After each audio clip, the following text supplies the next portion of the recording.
जय सिया राम दोस्तों, स्वागत है आप सभी का मेरे यूट्यूब चैनल पे। दोस्तों अभी शादी का सीज़न चल रहा है, तो शादियां ऐसे हो रही हैं जैसे गुड्डे गुड़ियों का खेल हो। दोस्तों मैंने वीडियो डाला था पहले, दोस्तों थोड़ा शॉर्ट में डाला था, पूरा मैं डिटेल में डालना चाहूँगी कि शादी जैसे जैसे समय बदलता जा रहा है वैसे वैसे लोगों को पता नहीं मानसिकता कैसी मतलब छोटी संकुचित होती जा रही है कि शादी नहीं हुई एक तमाशा जैसा हो गया। मतलब पूरी ज़िंदगी का सवाल होता है, लाइफ टाइम जीना, मतलब 40-50 साल 50-60 साल साथ में निकालना। लेकिन फिर भी लोग बिना सोचे समझे अपनी लड़की को दे देते हैं। मैं लड़के लड़की दोनों के लिए बोलना चाहूँगी कि अभी जैसे जैसे टाइम निकलता जा रहा है मतलब शादी ऐसे कर रहे हैं, मतलब जितना ज़्यादा मतलब समय चेंज हो रहा है उतना ज़्यादा दिखावे की ज़िंदगी जी रहे हैं लोग। मतलब पैसे बर्बाद करना, सामने वाले ने डेकोरेशन करी कुछ किया तो हमने भी हम उससे ज़्यादा करें कि हमारी भी उसमें कमी ना रह जाए। थोड़ी सी देर का तमाशा, थोड़ी देर का सब शौक, खुशियाँ, सब कुछ। और मेहमान अगर सामने वाले, अगर बगल वाले की शादी हुई है, पड़ोस में किसी की हुई है, रिश्तेदार की हुई है, तो उनके यहाँ 500 मेहमान आए तो हमको 1000 बुलाना है। अगर उनने कोई चीज़ कम रखी खाने में तो हमको 2-4 चीज़ें बढ़ा के रखना है। दोस्तों पूछना चाहूँगी कि इससे क्या खुशी मिल रही है आपको, क्या संतुष्टि मिल रही है, या क्या आप झंडे गाड़ रहे हैं या कुछ नाम कर रहे हैं, क्या हो रहा है इससे, ये पूछना चाहूँगी। आपका नाम, इससे क्या नाम होगा आपका, लेकिन जिसकी शादी आपकी बेटी की, उसकी ज़िंदगी सोचिए आगे कैसी होगी। जिस लड़के से आपने उसकी शादी करी है उसकी ज़िंदगी कैसी होगी, ये कभी सोचा है? इसके बारे में तो कोई सोचता ही नहीं है और काफ़ी सदियों से चला आ रहा है। ये कहूँगी घटिया परंपरा, घटिया सोच, यही बोलूँगी कि जो लड़की को ज़िंदगी बिताना है वो लड़के को नहीं परखते कि कैसा है, क्या कर रहा है। अगर ठीक है नौकरी कर रहा है, अच्छा है, धंधे पानी से लगा है तो ठीक है, लेकिन ये नहीं परखते कि आगे जो लड़की अपनी, हम लड़की को ब्याह रहे हैं, जिसके घर में दे रहे हैं, वो लड़की हमारी सुखी रहेगी कि नहीं, ये नहीं पता करते। थोड़ी देर का तमाशा, मेहमान बुला लिए, खाने बहुत सारे आइटम मंगा लिए, बुला लिए, और जब मतलब जैसे कुछ भी कार्यक्रम हो रहा है, जब दुल्हन को लेके आते हैं तो बनावटी डेकोरेशन, साज सज्जा बहुत सारी, मतलब सामने वाले ने की तो हमारे उसमें कमी नहीं रहना चाहिए, हमारा उससे ज़्यादा होना चाहिए। मतलब एक दूसरे को देख देख के होड़ सी लगी हुई है। उससे क्या होगा दोस्तों, मैं ये जानना चाहती हूँ कि आपकी बेटी की ज़िंदगी सुखमय होगी या बेटे की ज़िंदगी सुखमय होगी। मेन चीज़ है उन दोनों की ज़िंदगी जो उन्हें जीना है आगे, कि उनकी लाइफ आगे कैसे निकलेगी। इतना पैसा है, आपने अपनी बेटी को इतना काबिल बनाया है, इतना रुपया दिया, उसके खाते में इतने रुपए डाले हैं कि वो आगे अगर कुछ परेशानियाँ आती हैं, ससुराल में बाई चांस कोई दिक्कत आती है तो वो अपना इमरजेंसी में अपना खर्चा चला सके या वो रुपए उसके काम आ सकें। तो दोस्तों बोलना चाहूँगी, इतना साज सज्जा, दिखावा, ढोंग धतूरे ना करने की अपेक्षा वो पैसे उसके खाते में डाले जाएं बेटी के। पहले तो बेटियों को सक्षम बनाइए, उन्हें पढ़ाइए, अच्छा पढ़ाइए, अगर पढ़ने में अच्छी हैं तो उसके साथ साथ और भी चीज़ें सिखाइए और उनको सेल्फ डिपेंड बनाइए, अपने पैरों पे खड़ी हों। कमाना ज़रूर बताइए, चाहे वो कम ज़्यादा पढ़ी हो, उससे कोई अंतर नहीं है, लेकिन उनको कमाना ज़रूर बताइए, तभी उसकी शादी कीजिए। खाली बस शादी कर दी और हमारा फंद कटा भैया, हम तो छुट्टी, गंगा नहा लिए। ये गंगा ने नहा लिए। गंगा में तो लोग, बोलना चाहूँगी दोस्तों, गंगा में लोग अपने पाप धोने जाते हैं। जो सही इंसान होगा वो घर में जुम्मेदारी निभाएगा, वो होता है गंगा नहाना।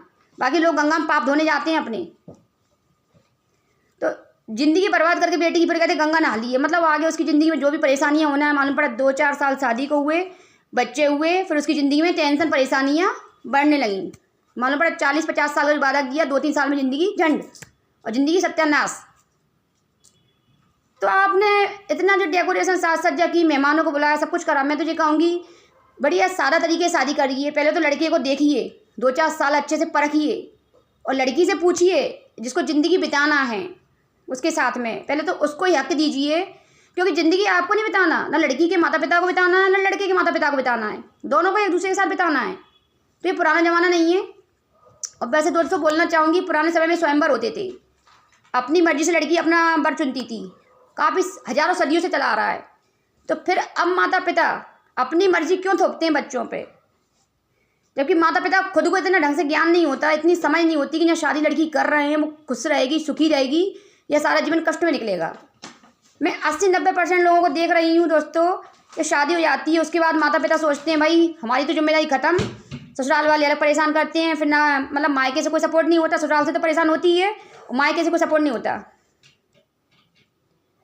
तो इसकी अपेक्षा अच्छा है कि आप इतना बर्बादी करके ना, इतने सारे लोगों को बुलाना, इतना डेकोरेशन करना, इतना खाना बर्बाद करना, सब कुछ करना, उसकी अपेक्षा वो रुपए आप बेटी के खाते में डालिए तो उसको इमरजेंसी में काम आए। और दोस्तों खाने के ऊपर बोलना चाहूँगी कि जो बफर का सिस्टम चला है, कहते हैं ना लोग उसको गिद्ध भोजन बोलते हैं, तो खाना तो मतलब इतने सारे आइटम दोस्तों पेट भरने के लिए दो तीन चीज़ें पेट भर जाता है। हम घर में नॉर्मल खाना बनाते हैं तो एक सब्जी रोटी बनाते हैं, बाई चांस में दाल चावल रोटी बना ली तो दो तीन चीज़ें मान लीजिए, तो दो तीन चीज़ों से काफ़ी पेट भर जाता है। पेट तो एक ही है और छोटा सा पेट रहता है, कोई इसमें इतना हज़ारों कुंटलों चीज़ें तो जाएंगी नहीं। तो खाने में 15-20 आइटम और खाए और बर्बादी, मतलब इतना सारा बर्बाद करना, खाना भर लिया। उन लोगों के लिए बोलना चाहूँगी जो शादी में आते हैं वो प्लेटें भर ली, बच्चे साथ में आए, अगर फैमिली आई है 5-6 बच्चे आए हैं, छोटे छोटे फैमिली के आए हैं, उनने पूरी प्लेट भर ली, बच्चों को भर दिया, इतनी बड़ी प्लेट दोस्तों। और बच्चे मतलब आप एक बात बताइए, छोटा सा बच्चा 5-6 साल का, 7-8 साल का कितना सा खाएगा? आप उसको अपनी प्लेट में भी तो खिला सकते हैं दोस्तों। मेरे 3 बच्चे हैं, मेरी बड़ी बेटी कॉलेज में बताया था और छोटी वाली बेटी बराबर की है, मतलब 14 साल की है उम्र में कम है, लेकिन लंबाई मेरे बराबर हो चुकी है, मतलब दोनों बराबर ही लगती है। और बेटा 8 साल का है। हम लोग दोस्तों पहले जब शादी में जाते तो एक प्लेट में हम चारों खाना खा लेते थे और कुछ भी नहीं फेंकते, एक अन्न का दाना नहीं फेंकते। और अब हम सिर्फ 2 प्लेटों में खा लेते हैं, अब थोड़े बड़े हो गए तो 2 प्लेटों में खा लेते हैं, तो हम 4 जने 2 प्लेटों में खा लेते हैं, जबकि सिर्फ बेटा छोटा बल्कि हम 3 बराबर के हो गए। तो दोस्तों छोटे छोटे बच्चों को मैं इनसे कहना चाहूँगी, मतलब अपने घर पे बर्बादी करते हो क्या आप? उन लोगों से बोलना चाहूँगी, किसी ने खाना बनवाया है तो कितनी मेहनत लगी होगी, कितना पैसा लगा होगा, उससे पूछिए लड़की के पिता से। और कभी कभी कंबाइंड मतलब दोनों मिलके शादी करते हैं, जैसे मिलके खाना करते हैं, तो कितना पैसा खर्च हुआ होगा खाने में। दोस्तों सॉरी, एक बार सोच कर देखिए कि हम जब घर पे खाना बनाते हैं, सब्जियों के भाव कितने चल रहे हैं, सब्जी तेल हर चीज़, जो सब्जी मतलब जो खाना बनता है उसमें कितना खर्चा आता है, एक बार सोच कर देखिए। आपके घर में आप अपनी बचत करते हैं, दूसरे के शादी में जा रहा है खाना खाने, तो वो कोई जानवर थोड़ी इंसान ही है आपकी तरह, क्या आप वहाँ अच्छी चीज़ें नहीं अपना सकते? जब अपने घर में बचत कर रहे हैं सामने वाले की अभी ऐसे खाइए, इतना रखिए जितनी ज़रूरत है प्लेट में, और बच्चों को अपने साथ में खिला सकते हैं। ये बच्चों ने प्लेट में भर लिया, बर्बाद कर रहे, फेंक रहे हैं, मतलब जो लास्ट के लोग बचते हैं खाना खाने के लिए वो भूखे रह जाते हैं, उनके लिए खाना कम पड़ जाता है, क्योंकि आधे से ज़्यादा खाना बर्बाद हो चुका होता है, कचरे के डब्बे में डला जाता है। तो दोस्तों पूछना चाहूँगी कि आप लोगों को शर्म नहीं आती कि आप इतने गिर चुके हैं, मतलब खाना दूसरे का है तो हमें बर्बाद करना है, मतलब अरे अन्न का अनादर कर रहे हैं आप, अन्नपूर्णा का अनादर कर रहे हैं। उनसे पूछिए जिनको पानी पीने को नसीब नहीं है, लाखों करोड़ों लोग ऐसे हैं रोज़ भूखे सोते हैं, भूखे प्यासे सोते हैं, उन्हें कहीं झूठा बासी बचा हुआ जानवर कुछ भी मिल जाए तो खा लेंगे, ऐसे लोग भी हैं जिनको नसीब नहीं है, और आप लोगों को मिल रहा है तो बर्बादी कर रहे हैं। सिर्फ अपने घर पे बचत नहीं की जाती दोस्तों, जब कहीं जाए ना तो वहाँ भी बिल्कुल अपने घर जैसे रहिए। जैसे आप अपने घर में चीज़ें करते हैं ना, सामने वालों को भी वही दीजिए, दूसरे का भी वही कीजिए, तब पता चलेगा कि आप कैसे संस्कार हैं, आप में कैसी आपकी आदतें हैं और कहाँ आप पले बड़े हैं, कहाँ पैदा हुए हैं। आपकी आदतों से, आपकी हरकतों से पता चलता है कि आप कैसे खानदान के हैं। अगर आपकी हरकतें नीच जैसी हैं तो कहते हैं ना नीच उसमें पैदा हुए होंगे। जो अच्छा होगा ना दोस्तों, उसकी आदतें अच्छी अलग ही दिख जाएगा इंसान। तो खाना उतना ही लीजिए जितनी ज़रूरत है। अब जब एक चीज़ ख़त्म हो जाए, खप जाए, तब दूसरा ले लीजिए, नहीं कि पूरी प्लेट भर ली और बर्बाद करा, खवा थोड़ा सा फेंक दिया। ये तो गमारों वाले काम हो गए। इसमें तो कोई पढ़ाई की ज़रूरत नहीं है भाई, इतना जितनी हम घर में भी अपनी बचत करते हैं, घर में भी उतनी ज़रूरत होती है उतना ही लेते हैं, उतना खाते हैं। हम घर में एक कटोरी मतलब इतना से नहीं फेंकते कि हमें मेहनत से आया है, तो सामने वाले का क्या फालतू आया है? पूछना चाहूँगी आप लोगों से, उसने कितने रुपए खर्च करे होंगे शादी में जब वो इतनी सारी चीज़ें बनवाई हैं। हर जगह देखा है दोस्तों मैंने, आधे से ज़्यादा खाना कचरे के डब्बे में चला जाता है। तो बोलना चाहूँ दोस्तों, ये सब इतना शादी में दिखावा, इतने ढोंग धतूरे करने से कोई मतलब नहीं है। सोच को स्टैंडर्ड करिए, अपने विचारों को स्टैंडर्ड करिए, तो लाइफ अपने आप स्टैंडर्ड हो जाएगी। ढोंग धतूरे ढकोसला नाटक करने से कुछ भी नहीं होता दोस्तों, चाहे कुछ कर लीजिए। अगर सोच स्टैंडर्ड होगी ना तो लाइफ अपने आप स्टैंडर्ड हो जाएगी। कहते ना विचार और सोच वो ऊंचे होना चाहिए, वो हाई लेवल के होना चाहिए, तब लोगों की लाइफ उसी हिसाब से चलती है। कहते हैं लोग पैसे तो बहुत कमा लेते हैं ज़िंदगी में, बहुत कुछ कर लेते हैं। मैंने देखे हैं बहुत अच्छे अच्छे लेवल पे बहुत अच्छे पैसे कमा लिए, लेकिन उनकी हुलिया ऐसी देखी है कि बिल्कुल मतलब ऐसा लगता है जैसे अभी कचरे में सुट के आए हैं। अच्छा खासा पैसा आ रहा है लेकिन उनकी हुलिया, उनका रहन सहन उनका देखने लायक होता है। तो मैं कहती हूँ इनसे तो हम अच्छे हैं, क्योंकि हमारी सोच और विचार बहुत ही ऊंचे अव्वल दर्जे के हैं, बहुत ही स्टैंडर्ड हैं, हाई क्वालिटी के। इसलिए ज़िंदगी भी वही स्टैंडर्ड पे चल रही है। मैं मानती हूँ दोस्तों पैसा ज़िंदगी में बहुत ज़रूरी है, बहुत ज़्यादा ज़रूरी है, लेकिन पैसा आने के बाद ज़िंदगी को जीना कैसे है, ज़िंदगी जीने का जो सलीका होता है वो पैसे से नहीं आका जाता। पैसा आने के बाद ज़रूरी नहीं है कि ज़िंदगी जीने का सलीका आ जाएगा, वो हम बिना पैसों के भी कर सकते हैं।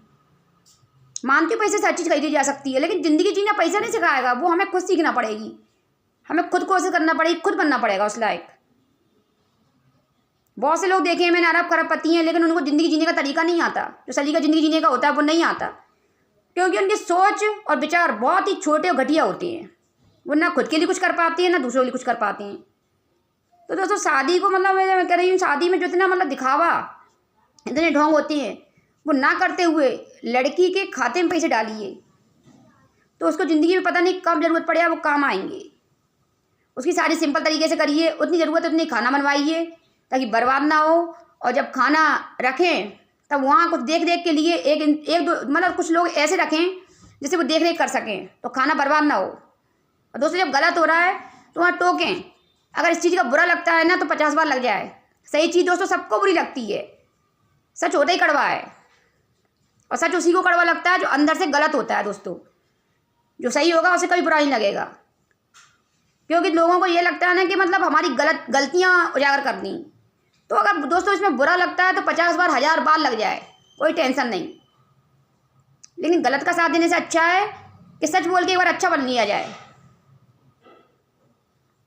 तो जब चीज़ें कुछ भी करें या शादी करें या कुछ भी कार्यक्रम करें तो उसमें अरेंजमेंट ऐसा रखें, मतलब ऐसा मैनेजमेंट रखें कि कुछ बच्चों को, कुछ जो समझदार लड़के हों, कुछ हो जो भी हों, उनको उसमें व्यवस्थित करके जमाएं और उनको देख रेख पे रखें, जिससे वो ठीक से मतलब व्यवस्था देख सकें। मैंने ज़्यादातर शादियों में देखा है, शादियाँ चल रही हैं, पैसा खूब बर्बाद हो रहा है, पानी तरह पैसा वाया जा रहा है, कोई दिक्कत नहीं है। खाना कहाँ जा रहा है, क्या हो रहा है, मतलब कहते हैं ना कि एक सही संभालने वाला, एक जो समझदार इंसान, चाहे औरत हो चाहे आदमी हो, तो कम से कम एक ऐसा रखें जो सबसे व्यवस्था देख सके सारी चीज़ें, कि बर्बादी तो नहीं हो रही। लोग शादी में इतना खो जाते हैं, औरतें तो खासतौर से बोलना चाहूँगी, औरतें इतनी खो जाती हैं कि बच्चों का होश नहीं रहता, बच्चे कहाँ हैं, क्या कर रहे हैं, वो इतनी मगन हो जाती हैं औरतें शादी में, इतनी पागलों जैसी हालत हो जाती है उनकी, उन्हें बच्चों का ही होश नहीं रहता अपने। तो कम से कम शादी करें, अच्छी बात है, लेकिन दिखावे में ना जिए, तो कुछ नहीं होना। खासतौर से ये देखें, समय बहुत बदल चुका दोस्तों, कि बच्ची जिसकी शादी कर रहे हैं उसको एक अच्छे पहले परिवार को ढंग से परख लें, देख लें, और जो बर्बादी जो हो रही है फालतू दिखावे की, तो उसके खाते में पैसे डाल दिए जाए, शादी वाली सिंपल तरीके से कर दी जाए, कोई दिक्कत नहीं है। लेकिन जो पैसे आप उसकी जो बर्बादी कर रहे हैं उसके खाते में डल जाएंगे लाखों रुपए, तो उसको पता नहीं किस स्थिति में उसके काम आ जाएंगे। और खाने को दोस्तों बर्बाद ना करें, क्योंकि बहुत से लोगों को नसीब नहीं है, इसलिए उसकी कीमत समझें। एक दिन अपने घर में खाना मत बनाइए, आपको कीमत पता चल जाएगी। एक दिन भूखे रह के देखिए, दिमाग ठिकाने पे आ जाएंगे, मालूम पड़ जाएगी आपको कि खाने की कीमत क्या है। दूसरे के बर्बाद करना बड़ा आसान है, यानी हम दूसरों के जो चीज़ देते हैं ना वो हमारे साथ होती है ना, तब हमें महसूस होता है। इसलिए दूसरों को वही दीजिए जो आपको चाहिए। जब अच्छा चाहिए तो अच्छा देना सीखिए, ऐसा नहीं हम दूसरों को गलत देना, हमें अच्छा चाहिए, ऐसा कभी नहीं हुआ दोस्तों, ना होगा। इसलिए शादी को लेके मैं यही बोलना चाहूँगी कि शादी वाले सिंपल तरीके से करिए, सादा सिंपल करिए, कोई दिक्कत नहीं है। पहले तो लड़की और लड़के दोनों काबिल हों, कमाते हों, और जो पैसे आप फालतू चीज़ों बर्बाद कर रहे हैं दिखावे पे, वो उसके खाते में डाल दीजिए, तो उसके काम आएंगे आगे चल के। और वो लड़के लड़कियों को बोलना चाहूँगी जो शादी मतलब जिनकी उम्र है और करना चाहते हैं, तो बेटा दोनों पहले काबिल बनो और अपने माता पिता से बोलो कि हम इतने जब जिम्मेदारी उठाने लायक हो जाए तब हमारी शादी करो, पहले हमें एक दूसरे को परख लेने दो। तो दोस्तों वीडियो पसंद आई हो तो लाइक कमेंट सब्सक्राइब करना ना भूलें। जय हिंद।